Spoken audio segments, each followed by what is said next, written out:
జై శ్రీమన్నారాయణ అండి. ఈరోజు మేము యాదగిరి గుట్టకు వెళ్దామని చెప్పి అన్నీ రెడీ చేసుకున్నామండి. మా ఆడబిడ్డ వాళ్ళ ఇంటికి వెళ్ళాము, ఆటోలో వెళ్తున్నామండి. ఎందుకంటే యాదగిరి గుట్టలో కళ్యాణం చేపిద్దామని చెప్పేసి ఇప్పుడు మనకి డిసెంబర్ 16వ తారీఖు నుండి ధనుర్మాసం స్టార్ట్ అవుతుంది కదా. సో ఆలోపు యాదగిరి గుట్టకు వెళ్ళి స్వామివారికి కళ్యాణం చేపిద్దామని చెప్పేసి మా ఫ్యామిలీతో వెళ్తున్నామండి. మా ఆడబిడ్డ అలాగే మా గౌతమ్ కృష్ణ మీ అందరూ తెలుసు కదా, పక్కన ఉంది మా ఆడబిడ్డ వాళ్ళ బిడ్డ. మేమందరం కలిసి అటు మా ఆడబిడ్డ వాళ్ళ ఫ్యామిలీ అలాగే మా ఫ్యామిలీ కలిపి వెళ్తున్నామండి. అలాగే ఇక దారిలో మేము తినడానికి అని చెప్పేసి మా ఆడబిడ్డ మా కోసము స్నాక్స్, టీ, టిఫిన్, లంచ్ ఇవన్నీ మా కోసం తీసుకొని వచ్చారు. మేమేం తీసుకెళ్ళలేదండి. పాపం ఆమెనే మార్నింగ్ లేచేసి అన్నీ రెడీ చేశారనమాట. ఇక్కడ చూడండి, ఇది ఎంటీ ప్లేస్ ఉండే ఆటో ఇక్కడ ఆపేసి, అది ఎవరిదో మనకు తెలియదు, బట్ ఇక కొంచెం ఓపెన్ ప్లేస్ ఉంది కదా అని చెప్పేసి అక్కడ కొంచెం స్నాక్స్ అనేది తీసుకుందామండి. ఇక తర్వాత అక్కడ కొంచెం బాగుంది లొకేషన్ అని చెప్పేసి అక్కడ కొన్ని ఫొటోస్ కూడా తీసుకోవడం జరిగింది. ఇంకోటి ఏంటంటే, మేము యాదగిరిగుట్టకు వెళ్ళేటప్పుడు మేము ఏమేమి చూసాము, అలాగే కొన్ని ఇన్సిడెంట్లు కూడా జరిగాయి అన్నమాట. అది కూడా నేను మీకు చూపిస్తాను. యాదగిరిగుట్టకు వెళ్ళాము, అలాగే సురేంద్రపురికి కూడా వెళ్ళామండి. మేము అక్కడ కొన్ని ఫొటోస్ అనేది మేము అందరం దిగాము. మా రామ్ చరణ్, మా గౌతమ్ కృష్ణ, మా అల్లుడు, మా కోడలు, ఇక మేము ఆల్మోస్ట్ యాదగిరిగుట్టకు వచ్చామండి. అక్కడ ఏంది అంటే, మనం ఆటో దిగగానే వాళ్ళు వచ్చి మనకు నామము, బొట్టు పెడదామని చెప్పి వస్తుంటారండి. వాళ్ళది బాగుంది ఇక్కడ బిజినెస్. 50 రూపీస్, 20 రూపీస్ చార్జ్ చేస్తున్నారనమాట అక్కడ.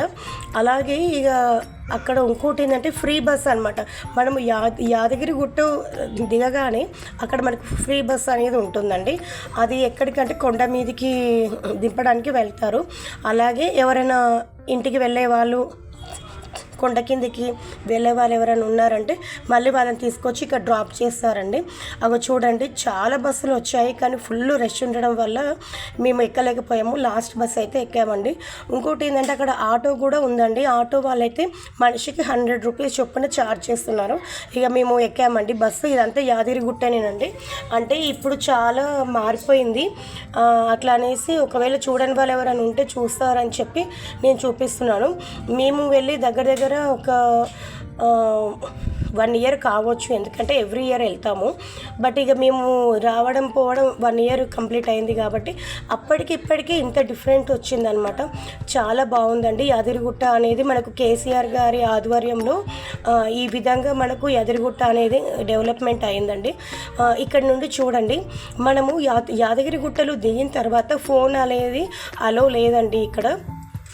ఆ తర్వాత ఏమైందంటే, ఫోన్ తీసుకోవడానికి కూడా మనకు ఛార్జెస్ అనేది చేస్తారు. ఒక్క ఫోన్కి 50 రూపీస్ చొప్పున అక్కడ ఛార్జ్ చేస్తారండి. లోపలికి అయితే ఫోన్ అలో చేయరు మనకి స్వామివారి దగ్గరికి వెళ్ళడానికి. ఇంకోటి ఏంటంటే, మనకు పాదరక్షలు కూడా మనకు అక్కడ అది కూడా ఫ్రీగా ఏం కాదండి, డబ్బులు ఒక జతకి 20 రూపాయల చొప్పున తీసుకుంటున్నారండి. వాళ్ళ సైడ్ బిజినెస్ బాగుంది అక్కడ. ఎంత లేదన్నా ఇటు ఫోన్ వాళ్ళకి, అటు పాదరక్ష వాళ్ళకి ఇవ్వాలంటే దగ్గర 100-200 రూపీస్ పెట్టుకోవాలి. మళ్ళీ సామాన్ కూడా అంటే హ్యాండ్ బ్యాగ్ కూడా అలో చేయలేదు ఎందుకో ఈసారి. ఇక ఆ తర్వాత మేము బస్ ఎక్కిన తర్వాత స్వామివారి నామాలు అనేది జపించుకుంటూ వెళ్ళిపోయామండి కొండ మీదకి. ఇక్కడి నుండి నేను మ్యూజిక్ అనేది యాడ్ చేస్తాను. ఎవరికైనా నచ్చకపోతే స్కిప్ చేయండి, నో ప్రాబ్లం. ఒకవేళ ఎవరికైనా నచ్చిందంటే లైక్, షేర్, సబ్స్క్రైబ్ చేయండి.